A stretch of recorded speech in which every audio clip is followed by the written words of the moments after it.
Yes, hello everyone, Falter Rash, Goody Cúilín Media. Welcome back to another show here. It's episode 5 already, would you believe, of this Cúilín Media journey. I'm joined once again by Liam White, Matthew Hurley, Aaron Prendergast, and me, Seamus Brady. We're going to run through a weekend preview episode. We're going to look ahead to some of the big club championship action that is going to take place this weekend.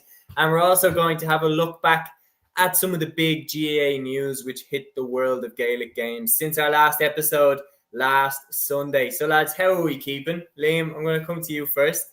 How have you been? Yeah, not too bad. Was at the ploughing 2 of the 3 days this week, and my calves are absolutely killing me from walking around all day trying to interview people. But it's been a good week. I've been managed to interview Davy Fitzgerald and Ronan Maher on Tuesday, which was nice. Getting to interview obviously legends of the GAA game. And met Jim Gavin today as well, who's up for president. Obviously, will be seen as a god in Dublin as well. So a lot of GAA folk at the ploughing this week. But not too bad. Looking forward to the weekend's action and looking forward to getting into the episode. Absolutely. Aaron, big weekend in the Dublin Championship. Obviously, we'll get onto it, but we've got the 4 football quarterfinals all taking place this weekend. It's going to be something else. Yeah, absolutely. I think it's going to be some cracking games. Like you're looking at Cúilín versus Clontarf, Ballybowden versus Castleknock, Kickham's versus Na Fianna as well. I think it's going to be very, very... Yeah.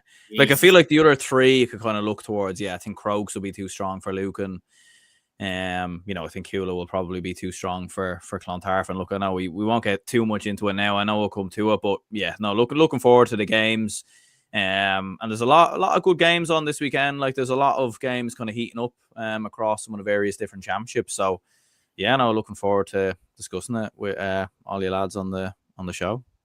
Absolutely. We have a few questions flying in here, which is great to see, guys. Dublin is great, says Seamus. Are you doing commentary on Sunday for Na Fianna? I'm actually not. My mum and dad, it's their 30th wedding anniversary, so believe it or not, I actually had to not be available for commentary on that day. But we have the next question, and Matthew, it's just in time for me to throw this one to you. Lads, I actually got him to say thanks for having me on the other day. I don't know if you saw that, but we managed to make it happen. But Peter has a question for you. Matthew said, what was the controversy in Donegal with St. Eunan's? Apparently an appeal was on the table. Yeah. So, as we all know, St. Eunan's did lose by a point to Thurman. It was a shock in the Donegal Football Championship. But it was a similar situation to the Glen and Kilbacug Crokes game and the Broad Rovers and Blarney game a few years ago, where an extra player went on the pitch for Thurman. And apparently he played a big part in getting Thurman's winning score. So there was controversy over that. There was a lot of people unhappy about the Donegal officials, but St. Eunan's actually put out a statement on their social media saying they're going to take no further action. They're out of the championship.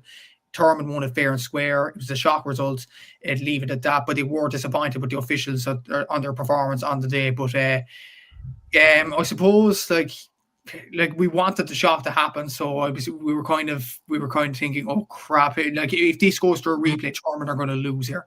But in fairness to St. Eunan's, they were like the bigger club in this. They were saying that, look, we were outplayed in the day. We lost by a point, fair and square. We shouldn't let Thurman, suffer through this. So in fairness to St. Eunan's, it could have been a controversy very, very quickly, but St. Eunan's just brushed it down and said, look, we weren't good enough. We move on to next year. Absolutely. So, Aaron, we have a question in directed at us. Is Na Fianna v Ballymun predictions? But boys, I'll throw it to you as well. Starting off as 2 people not from Dublin, Na Fianna, Ballymun, is it a case of looking at the big names that Ballymun have, or do you fancy Na Fianna to take it? Liam, I'll come to you first. Yeah, look, I'd obviously know Na Fianna more for their hurling instincts than their football ones, but I know obviously they're a proud football club as well. They're a proud GAA club, really. What amazed me was actually the size of the club when we played them last year. I actually didn't realize how many clubs or how many numbers that they have in that club. They're a fantastic club, and they've been a great credit to Dublin GAA and really to the GAA over the last year or so. But look, it's a cracking looking fixture, Ballymun Kickham's and Na Fianna in the football championship. I don't know. I feel like maybe Ballymun are a very, very solid side. as we know, obviously they have some fantastic players all across their team. I mean, Dean Rock is the most obvious one. You know, probably a player that could still play for Dublin if we're being honest about it, and could probably still rock in a corner forward if he had to. But yeah, it's hard to know. Look, if you were to remind me now, who's been the better side throughout the season so far for you?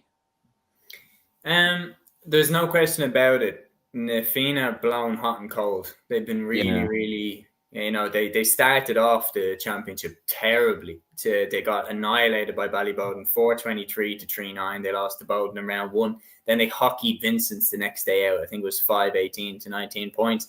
And then when it was all on the line against Ballantyre St. John's in round 3, they got through by the skin of their teeth. I think they won by a point. But again, Ballybowden flattened Ballantyre when they played them in Parnell Park. So to be honest, Na Fianna look like they can swat teams aside who are not on their level.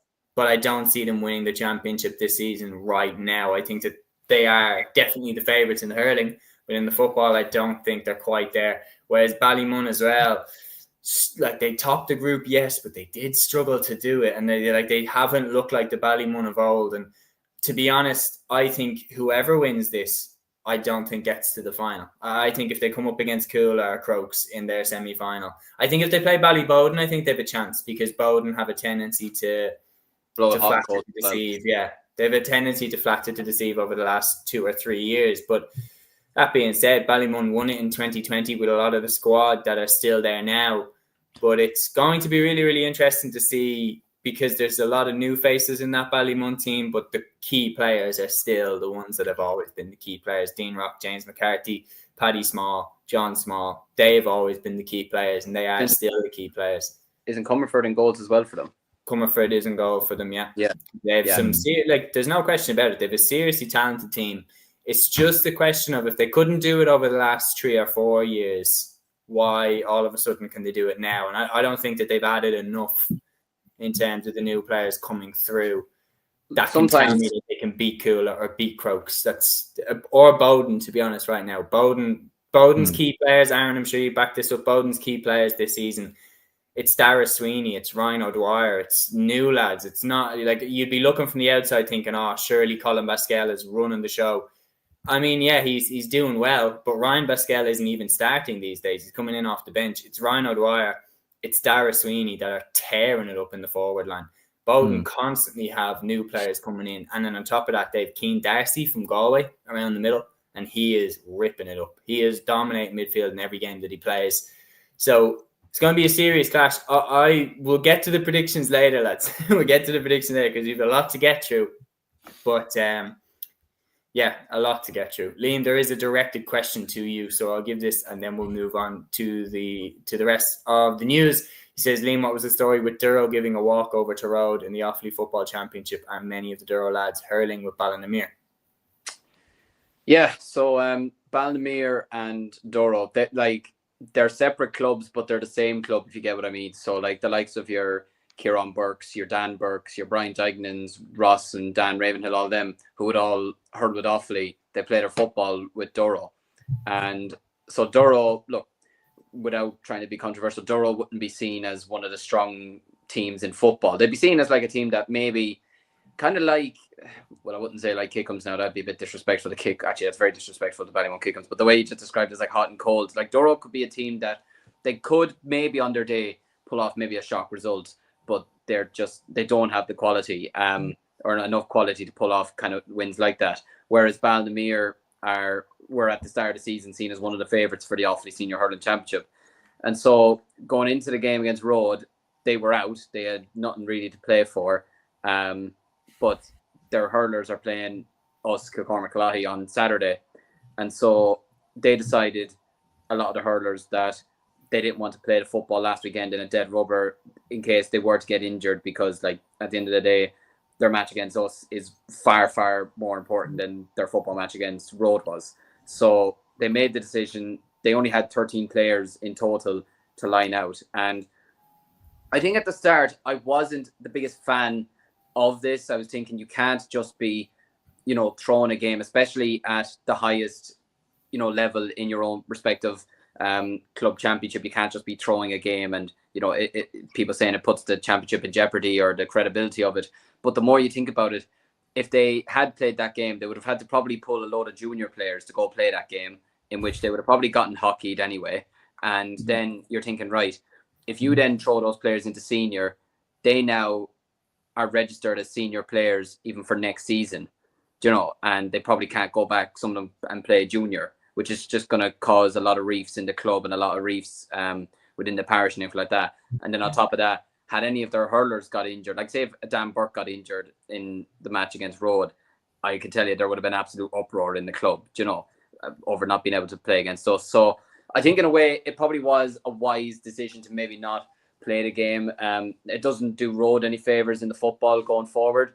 And look, a lot of people are saying they have to back it up now this weekend and beat us to justify it.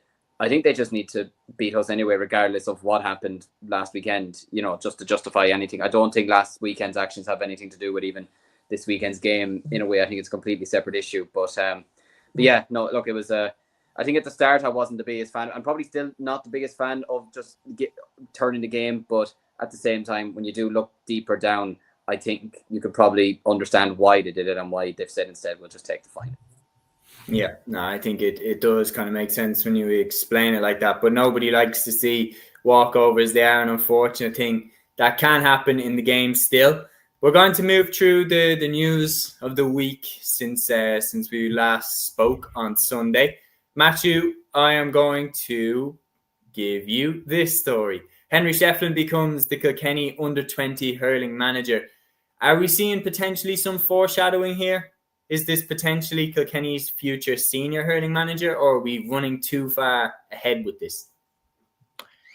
Probably running too far ahead. It's an under-20 appointment from a legendary figure in Kilkenny hurling. I think, look, it's a good appointment in terms of trying to rebuild Henry's career, because I remember when Henry was at Galway, it was especially the last year of his tenure with the Galway senior hurlers, it was putting it mildly a disaster. Like as the years went on, I discussed this with all of you guys. I discussed it with Dan Casey as well on my pod.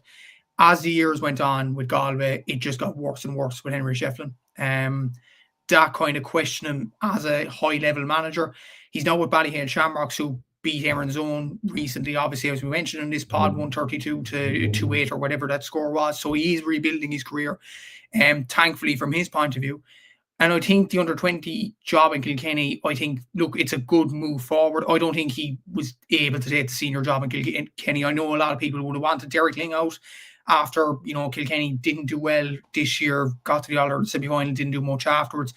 But considering how Henry's last senior county job went, I think it would have been an absolute disaster to appoint him straight away. So I think this is a good building block for him. It's a good kind of a recuperation process. He needs to go into the under-20s now. If he does well there, look, he's going to be the Kilkenny senior hurling manager in the next few years. If he doesn't do well, a lot of questions will be asked of him as a manager in general. Yes, he's done well with Ballyhale Shamrocks, but from what I was hearing from certain people in Kilkenny, I've been talking to some people saying that, look, Ballyhale Shamrocks, they kind of manage themselves, like TJ Reid and Cody. Like, they're kind of players that would fend for themselves. They don't need a manager to tell them what to do on the pitch. So that has put questions more so on Henry Shefflin and how he does with this younger talent of Kilkenny players. Kilkenny did reach the under-20 All-Ireland final last year, where they lost to Tipperary, and they do have some very good young players coming through. So there's probably no excuse for Henry to not do well with this team. So I think there's a lot of pressure on Henry to do well with Kilkenny and prove that he is a proper intercounty manager, especially how his last job went. Yeah. We have a few comments in about it. Peter says probably more likely Eddie Brennan will take over from Ling. Then what's the thought on Bulfin joining Antrim hurlers? Then Dudley's Gate says, I do not think Henry Shefflin is a good manager. The star players never are.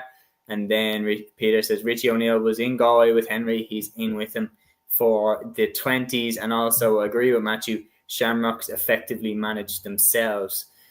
Liam, fellow Leinster man, Henry Shefflin coming in as Kilkenny under-20 manager. Do you see that as a future appointment, or do you agree with Matthew that it's a good way to kind of kick the tires, see would he be able for the job? I think he would be able for the job. Like, I still think he did a good job enough in Galway, especially in his first 2 years. I don't think he actually did that bad. Obviously, his last year was a complete disaster, especially by the standards of Galway and the standards that they would have set in the years previous. And look, to me, he still is a good, proven manager. I know you say, look, obviously you have players like TJ Reid, you have your own Cody's, your Richie Reid, all these players who can obviously fed for themselves, but they still do need to be coached at the end of the day. You still need to coach these players. Like, it's not just about coaching players. It's, getting them doing the right things off the pitch. It's getting them having the right mentality, willing to die with their boots on for you. Even players who are in their 30s, who have experience over years and years and years of playing hard-hitting games or close enough games or tight games, they still need to be managed even in their later careers, especially as you get later on in your career as well, because you need to manage how lads train, what they're taking on, how many minutes can they actually physically train, especially if you're someone like TJ Reid, who's 36, 37, 38 now, like lads like that. So I still think he's a very good manager. He won the All-Ireland with Ballyhale at the end of the day. He's still an All-Ireland winning club manager, which is a very, very impressive feat to have. Now, look, do I think he'll do it this year with Ballyhale? Personally, no. I just think O'Loughlin Gales are extremely, extremely strong in Kilkenny. And I think, especially after getting knocked out by Thomastown last year, I think if he could get over Thomastown in a quarter final, first of all, it'd be a huge step for him as a manager to get over the line in a game like that, especially after the way they went out last year.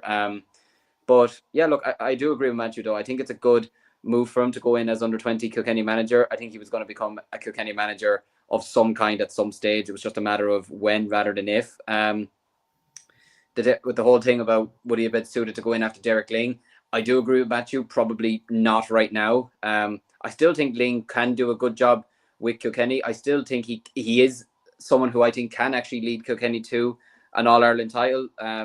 Look, they've lost to Clare in 2024. They shouldn't have lost that. Tipperary this year, I mean, they scored 30 points. It was just the goals that killed them.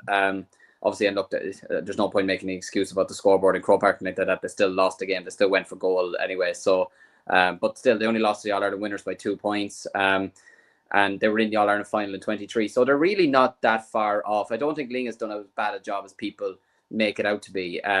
It's always going to be difficult taking over from Brian Cody and trying to live up to the legacy that he has. But yeah, I think it's a good learning curve for Henry. Anyways, if he could get a successful run as Ballyhale manager, and like you said there, they also still lost to that under-20 team last year. Lost to a very, very good Tipperary under-20 team. That they were the favourites going into the start of the year, or at least for me, they were probably the favourites going into the start of the year, especially going into Munster as well, if they felt like the team to beat. So yeah, I don't think there was any shame in that. But I think if he could get Kilkenny an All-Ireland under-20 winner first since 2022, it would go a long way for him. But I would say maybe if he has a very good year this year, has a good year with Ballyhale, and if Derek Ling maybe doesn't deliver an All-Ireland next year, or at least at minimum an All-Ireland final, then who knows, maybe in 2027 we could be seeing Henry Shefflin as the new Kilkenny manager, and could be starting to potentially see a new era in Kilkenny hurling. We'll just have to wait and see.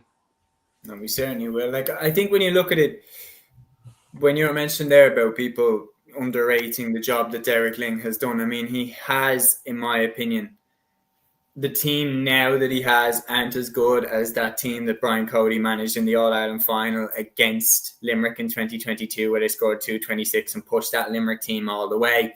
That being said, Brian Cody went 7 years without winning the Liam McCarthy Cup at the end of his tenure. They won it last in 2015. And you would have been a brave man to say that we would be here in 2025 heading into 26, and they still haven't won one since. And Aaron, I'll throw this one to you. It said Peter says Owen Murphy was on with Woolley yesterday. 11-year drought is haunting them now. The longer that goes on, the more it can build up on a team. I mean, you've seen it with, across the sports, that the longer away and the further away you get from success, the higher the pressure is and the higher the mountain gets to get back there. So they need success and they need it now. And I think that's why I personally think if Henry shows some promise, like if he wins the All-Ireland at under-20 this year, I think he's straight up to senior. Yeah, I agree with you as well. I think it's a tap-in really from the Kilkenny County Board, to be honest with you. I think they're shooing it in, like bringing him in for a year or two with the under-20s. Like, I think most Kilkenny fans already want Derek Lyng out as well from the last couple of years, which I do agree with you lads as well. I do think it is actually quite harsh, to be fair, for Kilkenny fans to feel that way with Derek Lyng. But no, I agree as well. Like, and I agree with what Liam was saying. I don't think things were that bad as what we made out with Galway. Like, for the first 2 years, I thought they did very well. Like, they got to a semi-final. They were quite, like, they played well against Limerick as well. Like, in the first half of the the second semi-final that he had against Limerick, they were 6-7 points up at half-time, playing some phenomenal stuff. And Limerick obviously came out and steamrolled them in the second half. And whilst the last season went very bad, like, when you look at Micheál Donoghue, who's come in, Galway legend of a manager, like, fair enough, yeah, he got them out of Leinster, but have things really improved that much? Do you know what I mean? I don't really know if they have, to be honest with you. So, look, I think it's clever by the Kilkenny County Board. Like, bring him in for a year. If it goes badly, then okay, right, we won't appoint Henry Shefflin as manager. But if it goes well, then I think more people will get behind it. There won't be that kind of feeling in the background of when he was there with Galway. And another thing worth mentioning as well, and I know you've mentioned it as well, Seamus, he knows that Galway team inside and out now as well. Like, he knows a lot of the players, and maybe, look, some of those players will be moved on and different things like that over the next couple of seasons. But I think there is, Henry will he'll have been on the other side a little bit. So, look, there are question marks there, but Eddie Brennan's an interesting one, because, like, Eddie Brennan's obviously done a lot of work with clubs and different things like that. He was manager of Cúilín for a while. He was manager of Laois as well. But Henry Shefflin has at least managed at that level with Galway. Do you know what I mean? So it's an interesting one. I think between either or, it's an interesting show. But look, I think as well, if Derek Lyng has a great year with Kilkenny, then no one's getting it as well. So it's up in the air at the moment anyway. Absolutely. What we'll do is, as well, we have 3 stories and then one that I do think we're going to be on for quite a while. So what I'll do is I'll give one each to the 3 of us, and then we'll discuss the story of the GPA proposing an 80% increase in the grants, because I think we could be talking about that for a while, and then we'll run through some club championship action for the weekend ahead. So starting off, Liam, I'm going to give you this story. Declan Bonner announced officially as the Fermanagh manager. Matthew put this together for Cúilín Media and for the Gaelic Statsman page on Monday. It was rumoured, and we did discuss it briefly on the Sunday edition. We were talking about him potentially becoming Fermanagh boss, but he is officially named now. Obviously, multiple Ulster titles as a player and manager with Donegal, and now he takes the reins at Fermanagh. What do you make of this appointment? What do you expect? Yeah, it's a very, very interesting appointment, obviously taking over from Kieran Donnelly. He's going into a big job, it has to be said. And I mean that by the perspective of Fermanagh over the last couple of years have been a team that have probably been a small bit disappointing. I think it'd be kind of fair to say. Like, they've been a team who over the last couple of years, especially in the Tailteann Cup, have not really lived up to some bit of expectation. I felt like they gave it a bit more of a go this year, but they still just felt like a team that had another year to go up, but just could never, ever do it. And even this year, you could see it in Division 3 as well. Like, they had some good wins in that division and put in some good performances here and there. But they were always just a team that you could just never rely on to get a win. Was it the down game that I remember this year that they really, really should have got over the line in, and they completely capitulated in? It just games like that, losing to Carlow in the Tailteann Cup as well. Just games that were so sloppy. So I think bringing in a man like Bonner, who is, he's a shrewd operator. He takes no BS. He's an experienced winner as well. He's an experienced manager, experienced coach. Like, he's been in management for a long time as well. Like, he is what's he, 60, 61 years of age, 62 years of age. He's been coaching for well over 2 decades now. I think he's probably the right person at the right time for Fermanagh. Like, I feel like they have the players, and I feel like they have the talent of a team that could well compete with teams in Division 3, or a team that could probably look to get promotion from Division 3 next year, and push on from getting to the Tailteann Cup semi-final this year, which I will say that semi-final was one of the worst games I'd ever had the displeasure of seeing in my life against Kildare. I was watching it briefly before I went into Zach Bryan, and my God, it was absolutely awful. But yeah, I think if Fermanagh could just get a bit of belief from Bonner, like he is a former Ulster winner, he's an All-Ireland winner. If they could just get a bit of belief from him into their setup, then Fermanagh could be an underdog for the 2026 season. They could be a team that could be looking to maybe be one of the teams that goes up from Division 3 instead of some of the ones that we're probably predicting already, like a Clare or a Westmeath or a Downs. So, yeah, no, I think it's an excellent appointment. I think it's a really, really good appointment. I think he'll work out well for them. But, yeah, look, fair play to Fermanagh. I think it's an excellent appointment, and I think he'll actually do a very, really good job with them. I think it's a solid appointment as well. I think he'll do well there. Matthew, your story, the official Camogie All-Stars for 2025, the nominees were announced. And again, you put the post together, fair play to you, and the Player of the Year nominees were announced as well. If I could put it across to you, obviously, besides the 3 Player of the Year nominees, they're going to be in as All-Stars. Could I get 2 more that you think are shoo-ins? And then who you would lean towards for Player of the Year? Well, Carrie Donan has to be a shoo-in, especially after all Ireland final performance, especially after that winning free to win the All-Ireland. And I suppose her pressure, her dealing with the pressure of leading that Galway team, I think Carrie Donan is certainly a shoo-in for an All-Star there. You look at others there, I think probably Dara Hayes for Cork, I think is definitely a shoo-in as well. Outstanding performances for Cork all throughout the season for her, and yeah, she was Player of the Year last year, so she's carried on that form into this season as well. And for me as well, I think Ciara Hickey from Galway is probably a shoo-in. I was really impressed with her at centre back in the All-Ireland final. I think she won about close to 10 turnovers in that final as well, and I didn't realise this. I think she's about still 21, 22 years of age. So I thought she was a lot older because, the experience that she did show in that Ireland final was absolutely outstanding. So it kind of shocked me the age of Ciara Hickey. But yeah, those will be probably my 3 shoo-ins for an All-Star other than the Players of the Year, obviously. And my Player of the Year,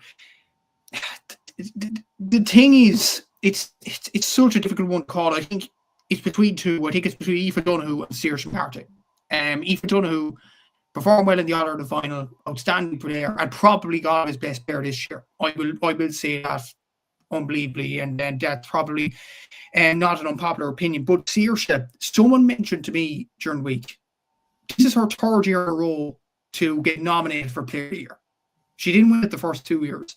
And she was probably the best player for Cork on the pitch of the All-Ireland final and throughout the whole campaign as well. She got the Player of the Match award in the All-Ireland semi-final as well. And if there was one player on the Cork team that was getting them up for these sorts of games, it was Saoirse. And I just think she plays with a smile on her face. But like, even I interviewed her on Star Sport podcast and Southern Star as well. She's probably the best person that you could interview because, yes, she's a brilliant player, but you just had that feeling she loves the game. She goes out on the pitch. She play her because she enjoys it. It's not a chore to her. She just do it, and she's an absolutely incredible player in terms of that. For that reason, like, I just think to be nominated for 3 years in a row, you deserve at least one. And I think Saoirse deserves it this season because of that. Yes, I do get the arguments that the Player of the Year should go to the All-Ireland champion.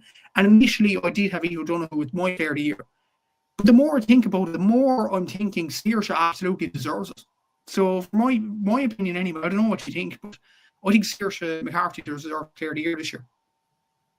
Yeah, it's a very good show. And I thought in the final, her performance was absolutely outstanding. I think that if it was given to her, I don't think anybody could have any complaints. I'd be between Aoife Donoghue and Saoirse McCarthy. No disrespect intended to Dervla Higgins, but that would be who I would be leaning towards. Aaron, your story. Carl Gallagher returns from the AFL. He's back from Australia, the big Monaghan midfielder. He's returned from Adelaide Crows. His spell there is over. It's a big, big boost for Monaghan and a timely boost as well, because you look at the players that have retired recently from Monaghan, namely the big one is Darren Hughes. They need reinforcements around the middle, and that's exactly what Gallagher will bring.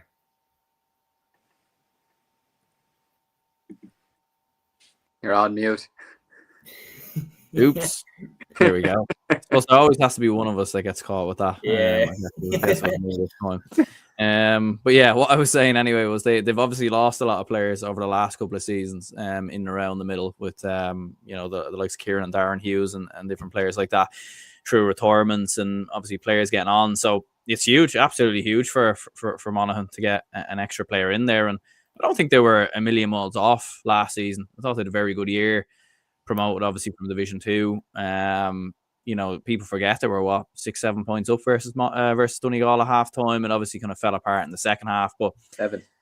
it was Gabriel Bannigan's first season as well as Monaghan manager. And I thought he did very well. So yeah, it's a welcome addition, welcome plus for Monaghan. It still doesn't put them up there as like a serious contender or anything like that. I think you have your probably serious contenders next year of Kerry, Armagh, Donegal, maybe Tyrone as well. And then you've got a bracket of teams underneath that have question marks over them, like Dublin. I think Galway are probably in that bracket a little bit as well. And maybe Monaghan are in that bracket. Maybe Derry as well, maybe Mayo. So yeah, be interesting to see how it goes. Absolutely. There's some big players still over there though, and like there's rumors about, could this player go? Owen McAvoy was linked with going away. There was further players linked with going away. To be honest, it is a trend that you can't ever begrudge a player for going. And if I was a player, I definitely would consider going for the lifestyle that you live out there, for the money that you get. And that's obviously where we're going to lead to next with the conversation, that you can understand why you're going. It just feels a little bit like, in terms of when the AFL come here, they take a player, the GA doesn't get anything for that player, but the GA don't own that player. So it's like the GA is vulnerable to having all the players taken away in this way. Now I think that it's not going to go overboard. I certainly don't think it will get to the level that it's got in the LGFA in the men's game, where there's 40 players over there. I don't think that's going to happen. But that being said, it is something that when the associations eventually merge into one, hopefully in 2027, hopefully sooner, but when they merge together, they will need to look at that. You can't keep being blind to it. You have to look at, why are the players going? On top of, the fact that they're getting paid and their lifestyle, but what are the main things that are driving those players to go, and what then can we add into our game to make them want to stay or come back or everything like that? Because the other thing is that I would love, in a perfect world, if the GA season, inter-county season, ran until whatever, August, and then the AFL season started in October or something, and there was no overlap between the two of them and players could do both. But that's not really happening. The LGFA one is backing up. So the season is actually starting now in the AFLW, and over the next couple of years, they're moving backwards into August and July.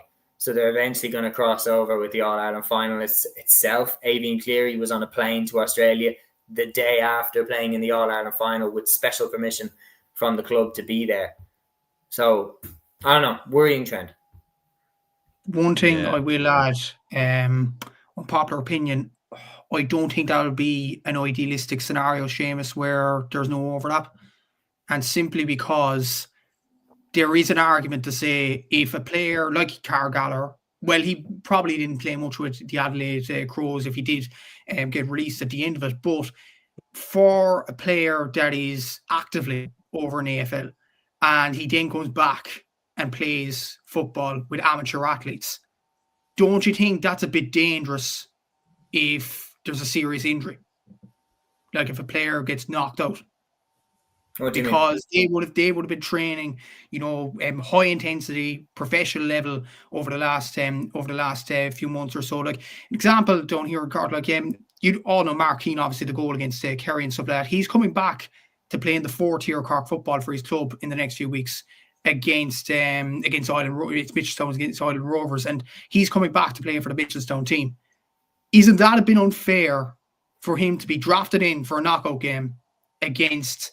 They're not even inter-county. Like the Island players aren't even inter-county players. Like they're not club human beings. Like, don't you think that's a bit unfair for that to happen? Because there could be a serious injury. If that does happen, then There might be questions. To be honest, no, I don't agree. I think it's, you look at the level that the inter-county lads train to, you look at the level of gym work that they do, the level of fitness work that they do. The GAA now is a professional sport in everything but money paid to the players. It's professional in terms of the time commitments. It's professional in terms of the gym sessions. It's professional in terms of the diet that they're on. And to be honest, most of them have jobs that completely cater to their inter-county career. There are exceptions, but most of the players are teachers that, they're working jobs that allow them to have the evenings off or the weekends off to go get these gym sessions in, go get the diet in, everything like that.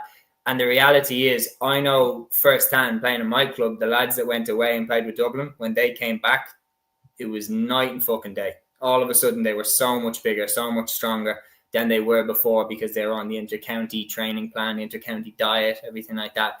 And to be honest, we've seen players come back from the AFL, like Pierce Hanley, for example. Connor Hanley, come back to Mayo.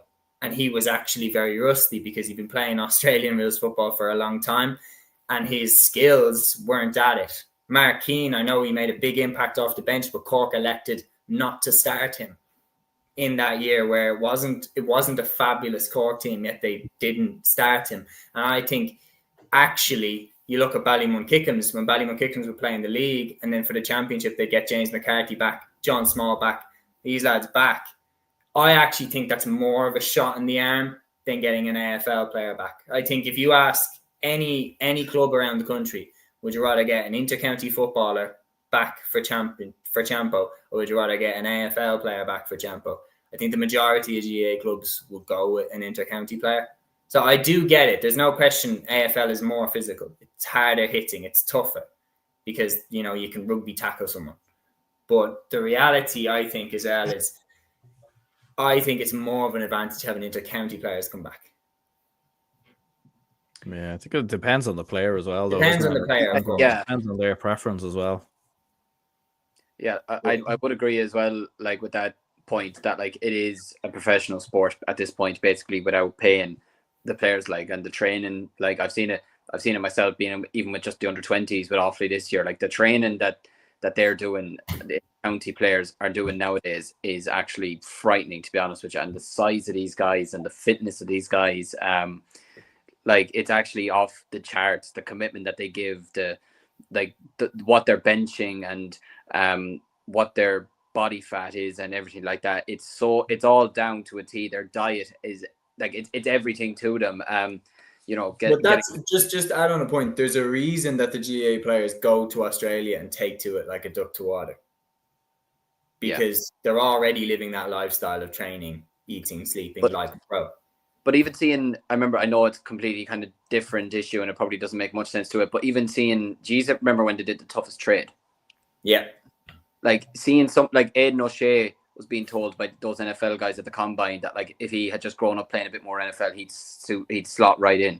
He had all the material to be an NFL player. You saw Brendan Maher going over trying cricket. If he had a bit more, if he grew up playing cricket, or spent just even a summer playing cricket, there'd have been no question about it. He'd have been a fantastic cricket player. Lee Chin with hockey, well able for the hits, just obviously doesn't have the ice skating skills or anything like that all the professionals would have.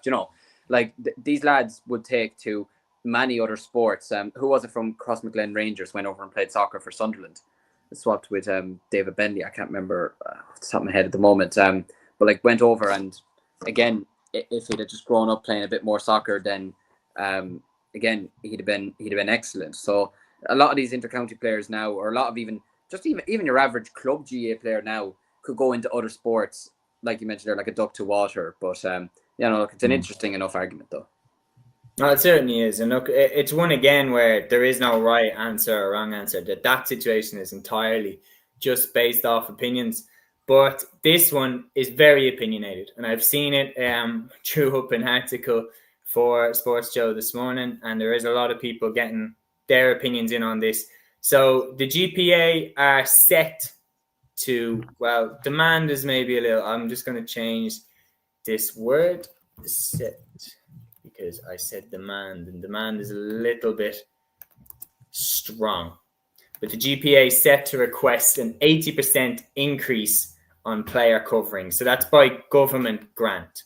So there's no question about it. I'm going to get the exact figures. So an independent report showed that GAA players generate €591 million for the Irish economy every year. The GPA will on Thursday call for a major boost to inter-county player grants, seeking an increase from €1,400 to €2,500 per player. If approved, the annual cost of the scheme would climb from about €5.6 million to roughly €10 million, covering around 4,000 male and female athletes respectively.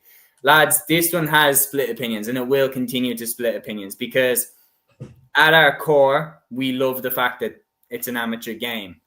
And I am definitely protective of that. I'm proud of that.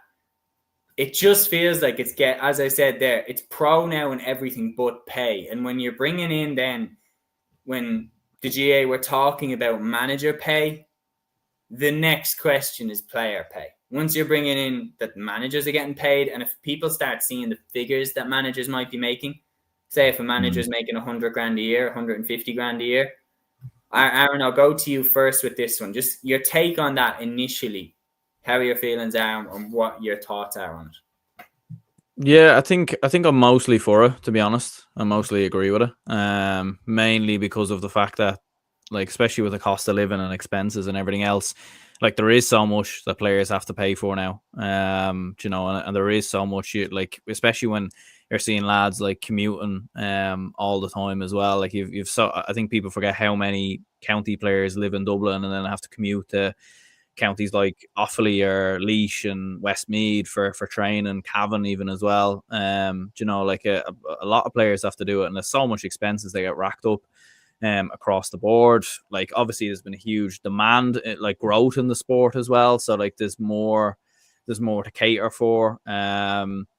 Like especially with the growth of sports science and strength and conditioning and everything else, there's more coaches now to bring in.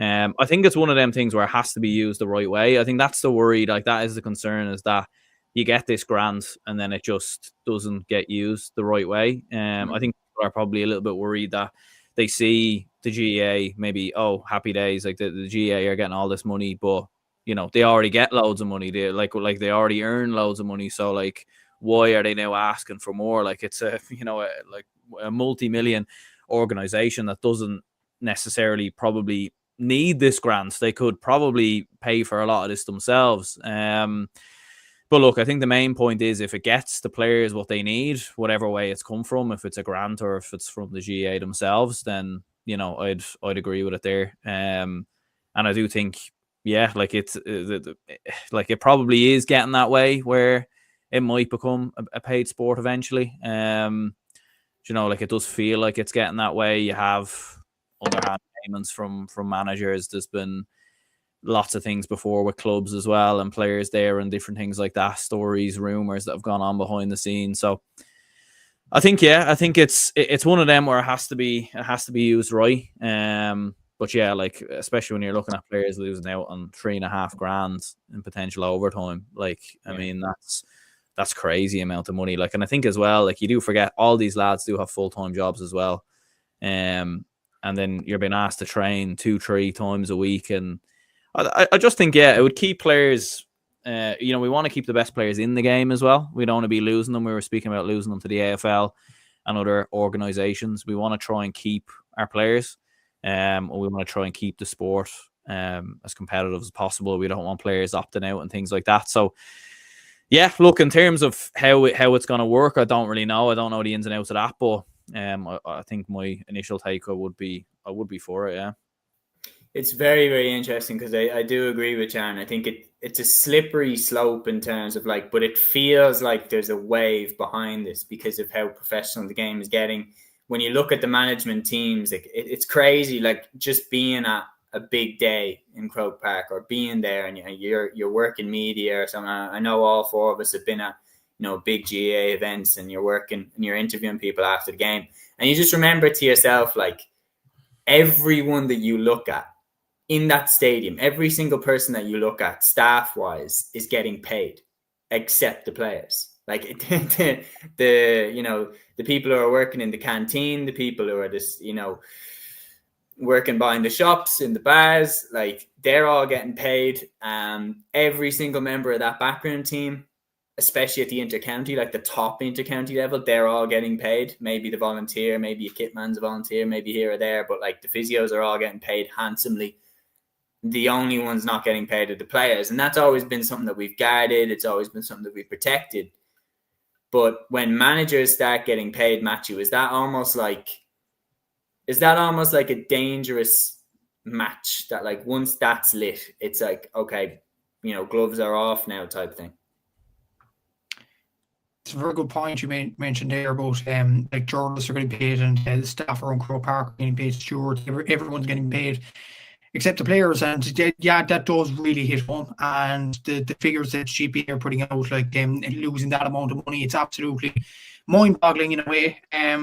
You're kind of on the fence with all this. Yes, the players deserve to get paid for what they offer to fans of the sport and things like that. But I go back to, well, this was 8 years ago now. I don't know, do you remember Johnny Cooper talking to Jeff Stilling and Chris Kamara on that AIB documentary thing about their journey to Croker? And I think it was Jeff asked Johnny Cooper a question: would you want to get paid like it's soccer? And Johnny Cooper, this is from a 6 in a row winning All-Ireland champion, by the way.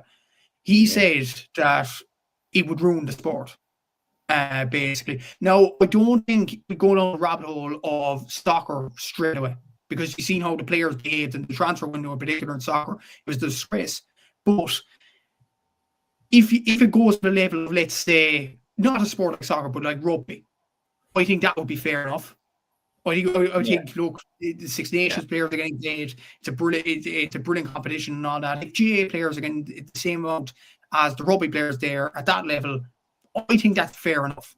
That is fair enough. Rugby is, but the thing is, like, you look at rugby now, that's a sport where the game does need money. I heard Bernard Chapman talk about that a few years ago. Like, players are getting less paid or whatever. TV deals are all free to air, and rugby players aren't. And rugby's kind of dying as a sport because the money's going down. So there's kind of that element as well. It's a difficult one. It really is a difficult one. I think if the GA players are going to get paid, you kind of have to balance the books as well. And you can't have it every which way you want. For example, fans have to accept that GA Plus is a thing now. You have to have games behind the paywall now, because that's how you get money, and that's how you get revenue to get the games going in GA circles. You don't want a situation completely like rugby where basically losing money. So like, I think they need to be strategic about this. They need to kind of level the balance books and things like that, level the balance sheets and things like that, and don't make it like a soccer situation where the players are behaving irrationally and things. I don't think we'll get to that situation. Hopefully it doesn't in the next 10, 15 years or whatever. But when you put out those figures, Seamus, it does hit home, and it just tells you that, you need to get paid for these sorts of commitments. Like you look at, for instance, the Donegal senior footballers this year. They played 11 games in the championship. How much is that garnering in terms of fuel, in terms of time, in terms of effort, in terms of meals, in terms of match prep? How much money is that going to entail over 11 games? So I think, look, it needs to happen, certainly.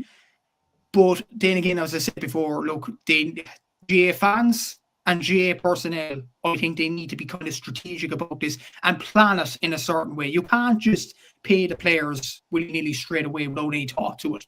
There needs to be a plan there. So I think that needs to happen in the next few years if the GPA are going to keep to that stance. Oh, you're absolutely right. Like, there is no way in hell that the GA can just click their fingers and go, okay, it's pro. Like, this needs to be regulated to fuck. Like, this needs to be like, because then on top of that, it needs to be very clear. Okay, at what level are you entitled to money? Do you have to be an inter-county player to get money? If there is a rich club, are they allowed to pay their players? Are Kilmacud Crokes allowed to pay to bring in somebody because they are, much more wealthy than some other clubs around the country? Are they allowed to offer money to players to come and play for them? like Parnell's, what they did, everybody knows the Parnell's paid money. Maybe not literally handed over money, but they paid for accommodation, they paid for petrol, they paid for cars, everything like that, so players would join their club. And the reality is that does then that become okay? And could we see more situations like what happened to Parnell's inevitably, where, you know, the bottom fell out of the whole project and they ended up going into administration and having to dissolve the club and come back as Pobble Parnell? We have to take that as a cautionary tale. In my opinion, Liam, it would be a case of, similar to what Matthew said, you couldn't pay the club players, because then it would become just absolute chaos. And like, you'd have all sorts of people, you know, getting money, and like, because then, you know, how many lads, like, let's be honest, like, how many lads do you know that turn up and play for Championship and don't play any of the league? Like, things like that would come into play. And then the politics of it, my goodness, would get through the roof. The next question is, I think it has to be inter-county players that would be the ones getting it. But then, is it a rollover contract? Do you get paid for the year? You know, does the GA manager announce in January, these are the 30 lads that I'm going with, and then that's it for the year? They're not allowed to call anybody else in? Or how? But one thing's for sure, there needs to be clear and concise, like, regulations involved here. And the thing is that deep down, I don't really want it to happen. I'm the same as Matthew. Like, I absolutely adored that clip at the end where Johnny Cooper was like, no, ruin it. And you saw how blown away Jeff and Cammy were by the attitude of the players. But it almost feels a little bit inevitable. It kind of felt inevitable for the last couple of years. And it's probably maybe one thing that it's the one thing that you wouldn't want it to go down the soccer route as well. Who do you give the most amount of money to? Like, who do you value as, because essentially, like you see it in, well, you see it in soccer. Say you're at Liverpool, you know, Mohamed Salah or maybe now Alexander Isak are going to get the most amount of money for their club. When Lionel Messi was at Barcelona, he was obviously going to get the most amount of money for his club. Ronaldo would get the most amount at Real Madrid. And the same in rugby, like Johnny Sexton would be the highest paid Irish rugby player, or maybe at a time it was Brian O'Driscoll, you know, or obviously Dan Carter would have been for the All Blacks. But like, and as much as you could look at, say, a Dublin and say, right, Conor Callaghan is getting the most amount of money, or David Clifford's getting the most amount of money for Kerry, or if you were to go to Cork, and if you went to Cork, do you turn around and say, right, well, Patrick Horgan gets the most amount of money because he's been there the longest and he'd be regarded as one of the best players of all time? Do you give it to Robert Downey because he was the captain this year? Same with Tipperary. Do you give it to Noel McGrath, long-serving player? Do you give it to Darren McCarthy, young player, you know, potential player of the year, hurler of the year? There's a lot of balancing with that as well. And like you mentioned, the politics with that, and especially around clubs as well, because clubs would probably feel like, hold on, why is our player getting less than our rivals' club members, you know, who we value more than what we'd value the other club players? So, but I do agree to an extent as well, like with what Aaron said there, we are at the end of the day in a cost of living crisis, and probably one that we haven't seen really ever, you know, with the extortionate amount of with the extortionate prices for houses, for food, for fuel. Like, I mean, I was at nearly every Offaly game this year, and I was involved at the 20s as well. And like, you only realize the amount of fuel that has to go into everything, and the amount of, like, the meals that they get after trainings, the meals they get after food, after games. Like, it's actually, if you actually added up all the money throughout the year that you've probably spent going to matches and getting food, and especially, like, say, for me and my father, who would have gone to a lot of the Offaly games this year, like, we went down to Cork for the league final. We went to Parnell Park for the first game in the championship. I went down to Kilkenny. I went down to Wexford. We went to Croke Park for the game against Dublin. You know, would have gone to the Waterford game in the league, only we were at an Offaly minor match that day. You know, like, there's so much fuel that goes into it, so much money that goes into that. And then it was even funny last year when I was in Sweden and I was showing people clips of hurling and clips of Gaelic football. And the moment they turned around, they heard me telling them that the players don't get paid anything, they were astonished, because they were amazed by the skill of these players and the fitness level and everything they put into it. And then to turn around to them and say, yeah, these guys who are playing in front of 50,000 fans in Páirc Uí Chaoimh, or 82,000 in Croke Park, or even I don't know, 20,000 in Portlaoise or whatever, are not getting a single cent, and they have to get up the next morning and go teach third class, or they have to go work their shift at Portlaoise Garda Station, or they have to go work as a sales reps for Hyundai or something like that. They were absolutely astounded. So, but I do agree kind of with Matthew. If you developed a type of rugby style, but you balance the books over the next couple of years, like you said there, as well as clubs, not only club players, you wouldn't play the league. A lot of them don't even train. You know, and that's down for a lot of reasons. That's down to work. That's down to travel. You know, obviously they'll know a couple of months out what their schedule is in terms of what club matches they will have throughout the year, when the intercounty team would probably realistically be out, so they can plan around that. But yeah, I feel like if you started giving every single player money, it would probably create a lot of issues, and it would probably be forcing a lot of players as well, who a lot of the time can't make trainings, can't make matches for obvious reasons, you know, because at the end of the day we're amateur players. It could just get extortion. Excuse me, it could get extortionate out of nowhere, and clubs or counties could just excuse me, go bankrupt out of nowhere. I'm choking here even thinking about it. But yeah, no, it's an interesting call. I feel like it's been inevitable for a while. But yeah, I'm kind of the same as he. That clip of Johnny Cooper when he said it to them in 2017 after winning an All-Ireland final, you know, after playing the battle that they did against Mayo, and then to tell them, no, like, we don't want to get paid. It would ruin the sport. It is something to be proud. And as well, you wouldn't want players in a way to be getting big money and then to develop egos in a way. Do you know, like, I don't think they would anyway, but like you see David Clifford taking photos with kids after every single game, or in our case, Adam Screeney or Conor Callahan would whenever he plays for Cúilín or plays for Dublin, especially if he's playing outside Croke Park.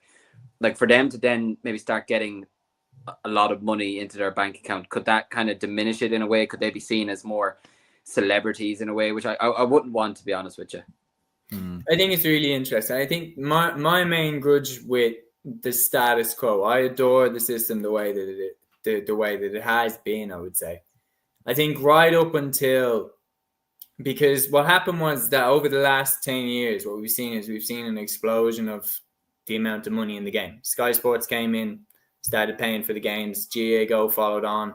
All of a sudden, there's a lot more commercial money, marketing money getting thrown around. There's a lot more people trying to come in and get a slice of the pie. Like, once that starts happening, and, you know, you go to the media center now and, you know, it's packed with, you know, media outlets that 10 years ago, 15 years ago either didn't exist or weren't covering the GAA. You then, you know, all the podcasts that have popped up, we're not behind the paywall, but how many ones are? Like, how many GAA podcasts have gone behind the paywall? All of a sudden, there's a lot of money flowing around the GAA. And bit by bit, I think the players, there's no doubt, in my opinion, if I was a player, and let's say that, you know, I had a particularly rough few weeks training, or, you know, a really bad match, and I was getting stick off the fans or something like that, the way that some players unfortunately do, I wouldn't be surprised if some of them think, you know, I'm making all this money for, you know, all these people, and I'm still, you know, having to get up and go to work in the morning because I don't want to, like, you know, this feels like a full-time job.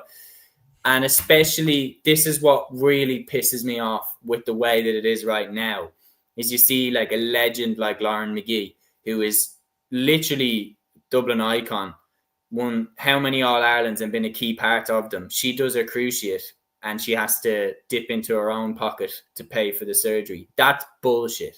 Like, that's the first thing that needs to change. Any player who gets injured playing inter-county should never have to dip in to their own pocket to pay for the surgery. That should be covered right from the bat. Like, there should be no questions asked there. Did you get injured playing for your county? Yes, you did. Okay, well, the GA are going to cover that. That's the way that I think it should be. I think that should be kind of the first thing taken care of. Like, she admitted there about like how Mick Bohan chipped in to pay for her surgery, or pay for a good chunk of the surgery.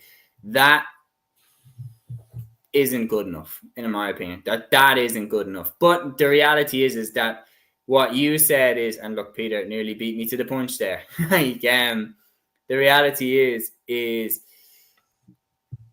right now it's unofficial, as you were saying, Liam. There's payments that are hush and everything like that, and it kind of would be better if they just came to light. But if it came to light how much managers would be getting paid, I think a lot of players would have a right to ask questions. Like, would have a right to be like, hang on, what's going on here? I think at the very least, what this should do, and I fully agree with this, Aaron, just like you said, I fully agree with what the GPA are putting forward. No player should be out of pocket to play inter-county. No player should be out of pocket to play inter-county because of what they give the country, because of what they give us fans. And they give us, let's be honest, they've given all of us a career. We get to talk about these games and everything like that. If they weren't playing, there'd be no games. I'm not as interested in the other sports to make a podcast about them. So, yeah, I'm super grateful to them, and no player should be out of pocket. Now, we're into an hour. We're only a half hour away from getting delusional as fuck, so we're going to move on into the club previews. Aaron, I'm going to come to you first. Club Championship preview time. All four of us are going to highlight games that in particular we are looking forward to that are taking place across this weekend or in the middle of next week. Aaron, I'm going to throw this one to you, and just a little heads up, I will be clipping you up here for real, so make sure your answers are spick and span here. Get me on full screen there. Make sure the answers are spick and span. But the one that I want you to give a quick preview for, I'd like you to quickly preview and predict who you think is going to win each of the 4 Dublin Senior Football Championship quarterfinals. So we've got 4 quarterfinals taking place this weekend in the go-ahead Dublin Senior Football Championship. Aaron, as a dub, I'd like you to predict them, who you think is going to get into the semi-finals. So we have Kilmacud Crokes against Lucan Sarsfields. We have Cúilín against Clontarf. We have Ballybowden St. Enda's against Castleknock. And we have Ballymun Kickham's against Na Fianna. So starting off, Crokes, Lucan. Yeah, I'd go with Kilmacud Crokes to come through that. I think they've far too much firepower. I think we all know the firepower that we have. What I would say, though, is that Lucan Sarsfields are a very well-run club in Dublin. Hurling-wise, they're very strong. Football-wise, they've come on as well. And whilst they don't have a huge amount of county stars within their team, they don't have too many notable players who are going to jump out. They are one of them teams that can cause a couple of problems. And like, you remember Crokes down the years have had a few scares. You remember that Raheny one a couple of years ago that went to penalties. Obviously, they lost last year to Cúilín. So don't be surprised if this is a bit closer than people think. I remember when Crokes played Thomas Davis a couple of years ago as well. Thomas Davis gave them a good rattle as well. So don't be surprised if this is closer than what people think. But I would expect Crokes to still come through by 4 points. Very good. Next game is, of course, Cúilín against Clontarf. Cúilín v Clontarf. Who are you thinking? I think this one will be a little bit more comfortable. I think Cúilín will win this fairly handily, to be honest. I think it'd be 7 or 8 points. I think it'd be fairly comfortable. Very good. And then the next one, Ballybowden St. Enda's versus Castleknock. Well, look, I have a Ballybowden St. Enda's jersey on the back there, so we better back them. Although I do think Castleknock, to be fair, we know obviously with big players like here on Kilkenny and whatnot, they're a team that in these type of games can pull off a shock and a surprise, and Ballybowden can be quite hit and miss. But as you said, some of the new players that have come into Ballybowden have been very impressive, the likes of Dara Sweeney and a few others. So I think Ballybowden will have enough. I go with a 5-point win. Yeah, no, I was just getting distracted there. Liam, your hand looks fucking massive when you put it up close to the camera there. Rocky Balboa over there. I wish I had his money. I was just looking there. I was like, Jesus. Oh, he's got it right up against the camera. Anyway, the last one, Aaron, probably the most difficult one to call. Ballymun Kickham's versus Na Fianna. Yeah, I think I agree with your point earlier talking about Na Fianna being very hit and miss. They have been very hit and miss at times this year. Ballymun have big game players who can step up and do it in the big moments. As we know with Dean Rock in terms of 2-pointers. Na Fianna have had big injuries at different stages this year as well. They've been missing some key players. So I think Ballymun will do it. I think it's one of them where if Na Fianna get a jump on Ballymun early, I could see Na Fianna holding on and winning the game. But I think if this is a tight game going down the home stretch, I fancy Ballymun to have enough. Especially with Paddy Small in the ranks as well, Dean Rock, as we've mentioned, a few other lads in there as well, Evan Comerford between the sticks. So no, I think Ballymun will do enough. I don't think either of these two will win the Dublin Championship, but I do think Ballymun will have enough, and I'd go with the narrowest 1-point win and maybe even extra time as well. Yeah, I think that one is going to go right down to the wire as well. Interestingly, if you are correct in all 4 of your predictions, we would be left with the last 4 clubs to win the Dublin Championship in Ballybowden, Ballymun, Kilmacud Crokes and Cúilín. So they have been the 4 powerhouses, although it is worth mentioning Na Fianna were in the final against Kilmacud, lost by a point. So they have been razor close in terms of getting there as well. But that's definitely the one that myself and Aaron are looking forward to the most. Matthew, if you could highlight any particular club action this weekend, what are you looking forward to, man? There's mostly hurling on, but in terms of football, there's probably one championship that really catches my eye. Obviously, other than the Dublin Championship, it is the Mayo Championship quarterfinals. So Crossmaglen and Deal Rovers, who we talked about a few weeks ago, they're playing Belmullet. That'll be a difficult enough game for Crossmaglen. They do have good players like Kobe McDonald and Jason or Jordan Flynn, for example, and all them they've done absolutely brilliantly over the last few years, and momentum is a big thing for them. Belmullet, though, Ryan O'Donoghue's in that team, and Ryan O'Donoghue is one of Mayo's main forwards, so it's going to be very interesting to see how that all plays out there. Knockmore playing Ballintubber as well. Knockmore, probably one of the best Mayo clubs over the last few years. They do have Ray Dempsey, I think, back in charge, and Joe Brody, certain Joe Brody in the backroom team there. So I'd be hoping Knockmore will lose this weekend. They're in Ballintubber with Killian O'Connor on that team, Dermot O'Connor and all them. So look, that'll be a difficult enough game, and it'll be interesting to see how Mr. Brolly will fare in a quarterfinal in Mayo there. Ballahutterine are facing Ballinasstephenite, and Ballinasstephenite finished second in their group as far as I know in Mayo, so they were the champions last year. They lost to Coolair Strandhill in the Connacht Championship, so is that squad going downhill? So that'll be very interesting to see. Ballahutterine are a good enough team, obviously, with Cuba Callahan, who's one of the main scorers in the Mayo Championship, not probably one of the main good players in Mayo in terms of inter-county standard, but he's very good at club level. And then you have Brayfield against Westport, which is a very interesting game. Obviously, you have Brayfield with the O'Shea's and some good players there. Westport, you still have Lee Keegan kicking about. So it is a very interesting weekend in the Mayo quarterfinals there. But as I said, in hurling, there is a lot of big games in the hurling game this weekend. The Clare Hurling Championship was the semi-finals this weekend. And we talked about the Clare Championship a few weeks ago, that it's so wide open when you look at it. Kilmaley are playing Narrow Guinness in one semi-final. Very interesting. Kilmaley, from what I'm seeing anywhere, the surprise packets in the Clare Championship at the moment. Narrow Guinness seem to be the main side on form, with the likes of David Reedy and Shane O'Donnell and all them in the Narrow Guinness team. You did have Cloney Quinn coming up against Ballyea. So you have Ballyea with the brilliant Tony Kelly, and Cloney Quinn have Ryan Taylor, who's probably Clare's best performer this season in a poor enough campaign, and Peter Duggan there on that Cloney Quinn team as well. So we could have an interesting, but if Cloney Quinn and Kilmaley reach the final in that competition in the Clare Championship, that'll be some final in terms of uniqueness in many ways. In my own county in the Cork Championship, you have quarterfinals this weekend. Middleton are facing Glen Rovers. Obviously, I can't talk too much because the next game, SARS are playing Charleville. Hopefully, we'll get over the line in that game. And St. Finbarrs are facing Emo Kelly. That's a difficult game to call it there. But probably the most important game of the weekend in the Cork Championship is the relegation playoff between Erin's Own and Newtown Chandram. So Newtown Chandram were the All-Ireland champions in 2004. They won the Munster Championship in 2009. They had the likes of Ben O'Connor, Jory O'Connor, all in their ranks, and they have Tim O'Mahony right now. Erin's Own have been over 30 years, close to 40 years in the Premier Senior Championship.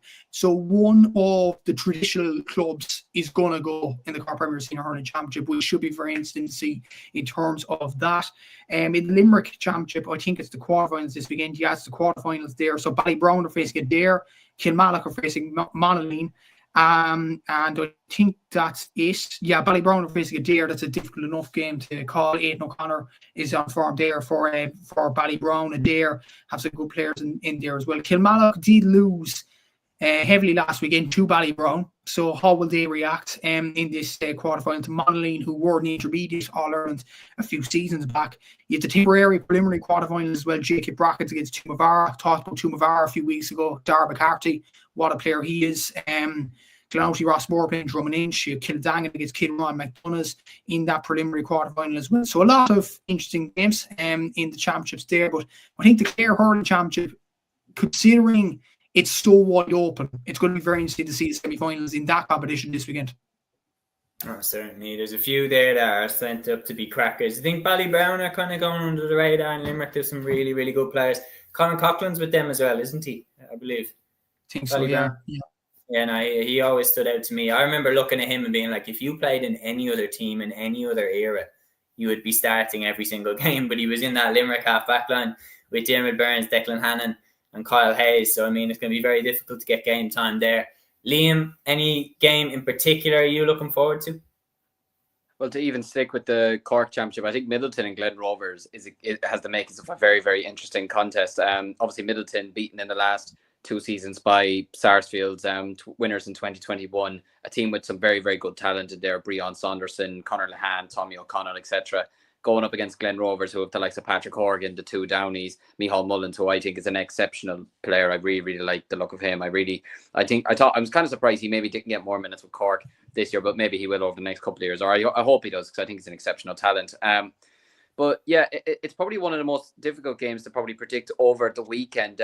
Chatting to a friend of mine who's from Middleton, he's probably been less optimistic this year about them than previous years. I don't know whether that's down to just not being able to get over the line over the last couple of years or not. But they've been it'd probably be fair to say they've probably been a bit hit and miss this year. They did top their group, but they've probably not been as smooth as maybe they'd have liked. They're probably in a way still relying a bit too much on Conor Lehane to a degree. He's still getting a large majority of their scores in most games, but I think it has the makings of a very, very good game. I think these are 2 teams that I think would make a worthy Cork final, to be honest with you, if these 2 were to meet each other. Or maybe I'm being, I don't know, Matthew might not agree with that, but yeah, I think it's 2 really, really good sides. I think whoever goes out is a major statement. I think whoever goes through again has made a major, major statement. And yeah, I think it'll make for very, very interesting semi-finals coming up there.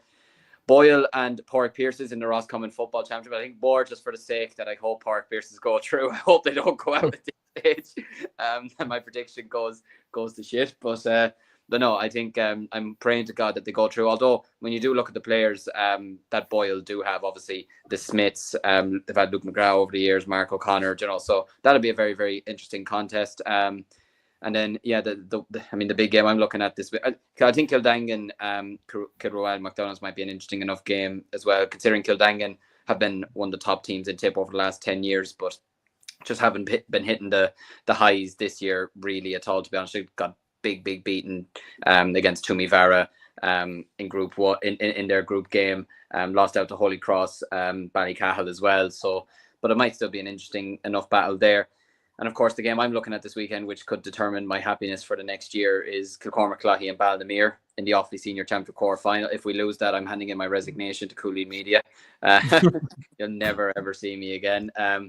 But yeah, look, it's an interesting contest. It was obviously last year's Offaly hurling final. A lot of people in the county might have seen this as the final again this year, but neither of us have probably been hitting the levels that we would have liked. I think we've not been at our best, but we've still been that team who, even when we weren't at our best in our draws against Belmont and Shinrone, we still could easily have won those games as well. So it kind of I think it kind of shows maybe that we are a team that even when a team plays really, really well against us, they still can't beat us. But obviously that could all change this weekend. With Ballymere, I think it's been a very, very disappointing season from their perspective. They lost on the first day against Kildare, and it really, I think it kind of hit them in a way that they maybe didn't expect. Got lucky against Tullamore, weren't the best against Sir Kieran, and then they lost to Burr in the last round, which ironically Tullamore were playing Kildare. I was at that match, and Kildare won by a point, but had Tullamore gotten a goal in the last minute, Ballymere would have been out of the championship, and there would have been major repercussions for the club if that had happened. But yeah, look, it's going to be a very, very interesting game. There won't be much love between the 2 sides. It'll be very, very hard hitting.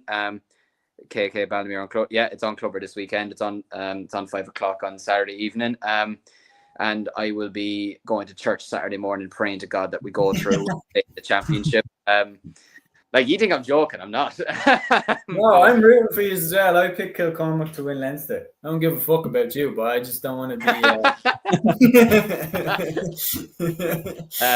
Cheers. No, seriously, I do hope he's pulled through. It's hilarious. Like, a lot of teams probably wouldn't want either one of us to win the championship. We're probably 2 of the most hated clubs in Offaly at the moment, but But look, it is what it is.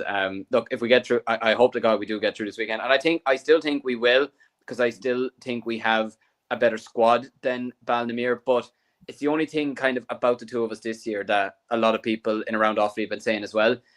If we can't get up for this game, we don't deserve to win the championship. If Ballinamere can't get up for this game, they don't deserve to win the championship. So, but the only thing is, it won't be simple for either one of us going through, because if either one of us goes through, we'll have a semi-final meeting with one of Bor, who have already beaten Ballinamere this year, or Belmont, who have drawn with Kilcormac, tops their group, beat Shinrone, and have had a major turnaround this year, have the likes of David Nally, Oisín Kelly, who hurled with Offaly and been exceptional players for Offaly over the last couple of years, especially Oisín Kelly this year in particular. So, no, I think, look, it's a big game on Saturday. Hopefully we do get through it, but yeah, no, I'm I don't know. I can't imagine. I just can't picture it. If we lose, then oh my God, you might never see me again. Well, time will tell. Time will tell, and that brings to an end another episode here on Cúilín Media. So that's our 5th episode in the books. We've discussed obviously the new managerial appointments, the GPA potentially getting an 80% increase in government grants to cover the player expenses, and then on top of that, we've previewed club championship action and talked about Carl Gallagher returning from Australia as well. It's been a good episode. Thank you very much to Peter Griffin. He says here as well, great show, lads. Thanks a million. See ye Sunday. It will be Aaron and Liam on Sunday. So a bit of a switch with myself and Matthew are taking this one out. But big thank you to Peter. Big thank you to Dublin is Great. Big thank you to Smart Parents 812, NIRB as well. Thank you so much to the four of you for jumping in, getting involved in the discussion, making the episode a hell of a lot more enjoyable. We will see you on Sunday, 8 p.m. live. Chat to you all then. Follow your instinct, baby. Follow your instinct.